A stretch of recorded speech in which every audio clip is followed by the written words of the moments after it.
The pounding on my door started at exactly 6 a.m. on a Saturday morning. Not a polite knock, mind you, but the kind of aggressive hammering that makes you think either the house is on fire or someone's about to serve you with divorce papers.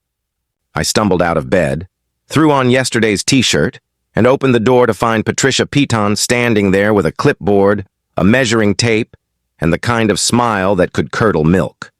Behind her stood two other HOA board members, looking like they'd rather be anywhere else but following Patricia on another one of her power trips. She thrust a bright yellow notice in my face before I could even say good morning. "You have 24 hours to demolish that eyesore in your backyard," she announced with a triumphant tone. "Or we'll do it for you and send you the bill." I rubbed my eyes, wondering if I was still dreaming. "What I saw?" I asked, though I knew exactly what she meant. 3 months ago, I built a beautiful cedar cabin on the back portion of my property. It was my workshop, my sanctuary, the place where I restored vintage motorcycles and occasionally hid from the world. Patricia had been circling it like a vulture ever since, taking photos from every angle and muttering about property values.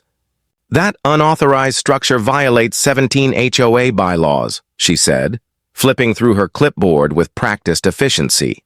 "Non-approved architectural style, excessive height at 12 feet, unapproved exterior color, and it's visible from the street if you stand on your tiptoes and lean really far to the left." She demonstrated this last point by actually getting on her tiptoes and craning her neck like some kind of demented flamingo. I couldn't help but laugh, which only made her face turn a deeper shade of red. "Patricia, that cabin is perfectly legal. I pulled all the proper permits from the county." She waved, her hand dismissively. "County permits don't override HOA regulations. You should have submitted Form 7B3 for architectural review, waited 90 days for approval, then submitted Form 12C for construction timeline approval, followed by Form 18A for material selection, validation." The thing about Patricia Piton was that she'd been HOA president of Willowdale Gardens for exactly 6 months. And in that time, she'd fined someone for having the wrong shade of beige on their mailbox, tried to ban bird feeders for attracting unauthorized wildlife, and once measured someone's grass with a ruler to prove it was A4 in over-regulation height. "I'll need to see the specific bylaws I'm violating," I said calmly, knowing this would buy me some time. She fumbled with her papers, clearly not expecting me to actually question her authority. "They're all clearly stated in subsection J of Article 47, she said with less confidence, which you can find in the HOA handbook, the one from 1998 that hasn't been updated. I asked because I'm pretty sure subsection J is about pool maintenance. Her left eye twitched slightly, but she recovered quickly. "The board voted on new amendments last week, retroactively effective." Now, that was interesting. Retroactive amendments. That's not even legal, Patricia. She pulled out her phone and started recording, which seemed to be her new intimidation tactic.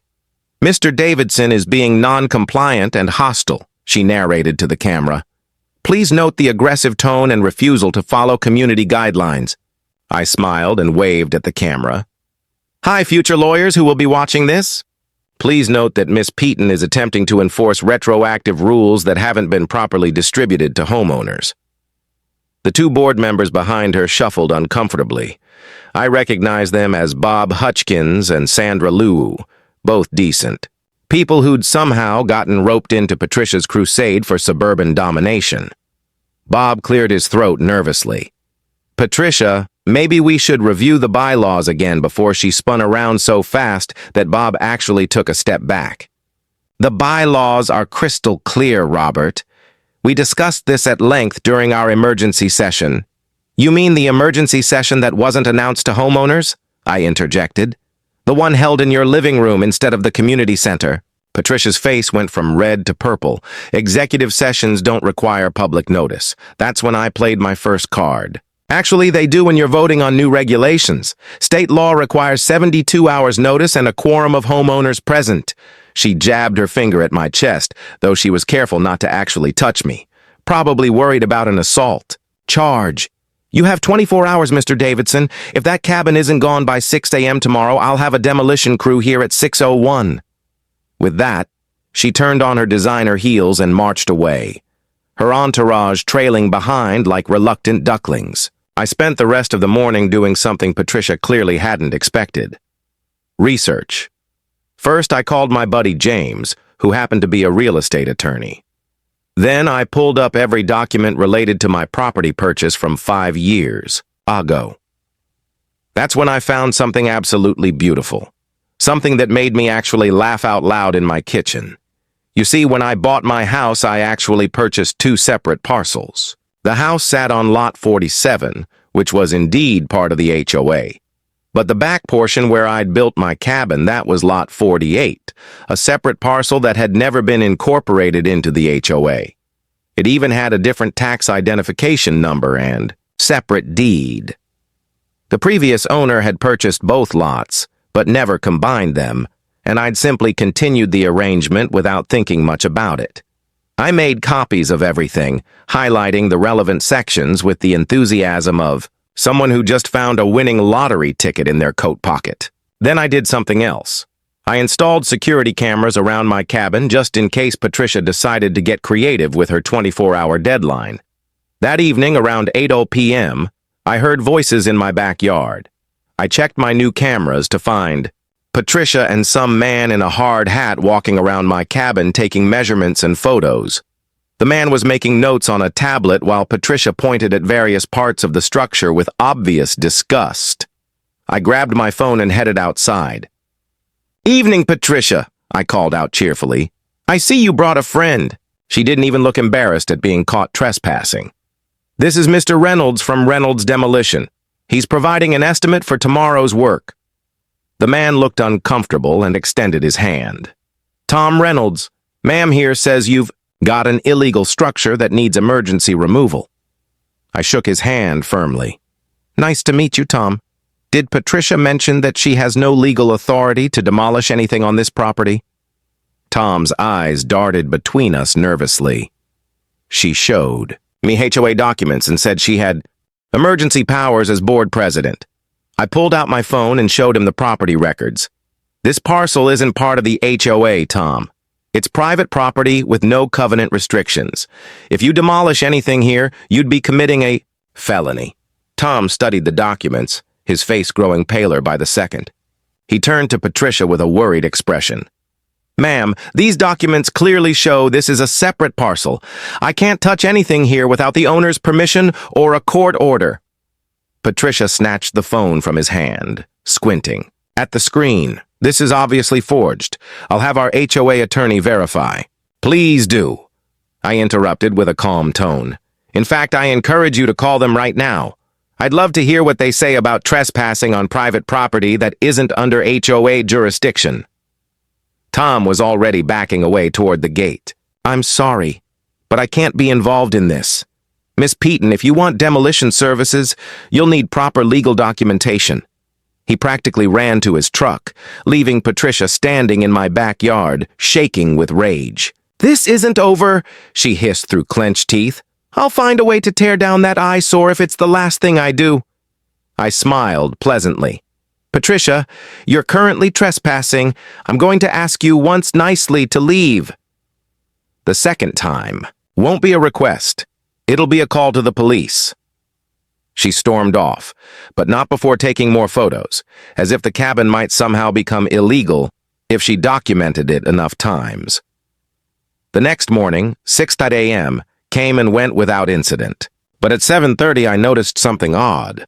A van marked County Code Enforcement pulled up to my house. I went out to meet the inspector, a tired, ill-looking man named Dale Morrison, who seemed genuinely confused about why he was there. "We got an emergency complaint about an illegal structure," he said, checking his tablet with a puzzled expression. "But I was here 3 months ago when you pulled the permits. Everything was approved and up to code." I nodded with understanding. "Let me guess. The complaint came from Patricia Peaton." Dale's expression told me everything I needed to know. "She called 17 times yesterday. 17. She even showed up at our office with what she claimed were official HOA demolition orders. That's when things got interesting." Dale pulled out a folder and showed me something that made my jaw drop. Patricia, had created fake county letterhead complete with forged signatures claiming my cabin had been condemned. She'd even created a fake email address that looked official and sent copies to my neighbors, warning them about the dangerous structure in my backyard.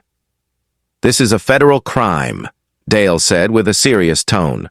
"Forging government documents, impersonating a government official, fraud. We've already reported it to the district attorney's office. He took photos of my cabin again, confirmed everything was still up to code, and gave me his business card. You might want to get a lawyer. Mr. Davidson, you're going to need one for the lawsuit." I didn't have to wait long for the next act in Patricia's performance. 2 days later, she held an emergency HOA meeting, sending notices just 2 hours before it started, hoping I wouldn't show up, but I did, along with James, my attorney friend, and something Patricia didn't expect. 47 other homeowners who were sick of her reign of terror. Patricia stood at the podium in the community center, trying to maintain her composure as the room filled with far more people than she'd anticipated. "This emergency meeting is to discuss the illegal structure at 47 Maple Street and the threat it poses to our property values," she began with a commanding voice. James stood up immediately. "Point of order. This meeting wasn't properly noticed according to HOA bylaws. Any decisions made here would be invalid." Patricia's eye twitched. Again. "Mr. Davidson's lawyer doesn't have standing to speak at this meeting." "Actually," said Bob Hutchkins from the board table, "he has a point.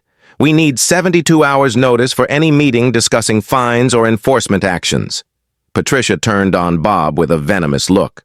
"Whose side are you on, Robert?" That's when I stood up and dropped my bombshell. "It doesn't matter anyway. The cabin isn't on HOA property. Here are the property records, the original HOA incorporation documents, and the county assessment showing Lot 48 was never part of the association."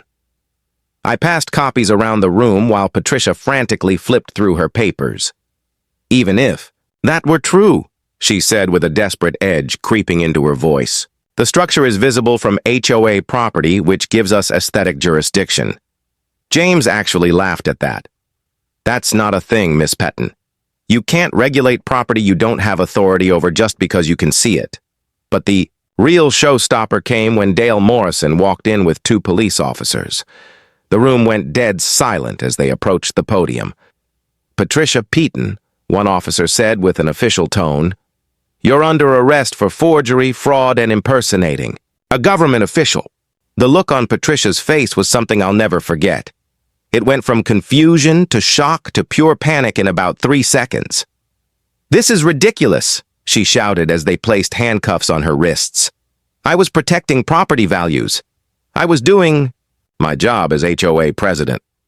As they let her out, she turned to the room with a wild look in her eyes.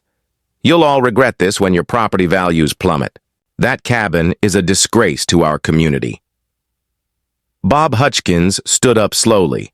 I motioned for an immediate vote to remove Patricia Peton as HOA president. The vote was unanimous. 3 months later, I got a letter from James with the final outcome of Patricia's legal troubles. She'd been convicted of 3 felonies, fined $25,000, and sentenced to 2 years probation with 300 hours of community service. The judge had been particularly unimpressed with her fake government documents, calling them a shocking abuse of perceived authority in his ruling.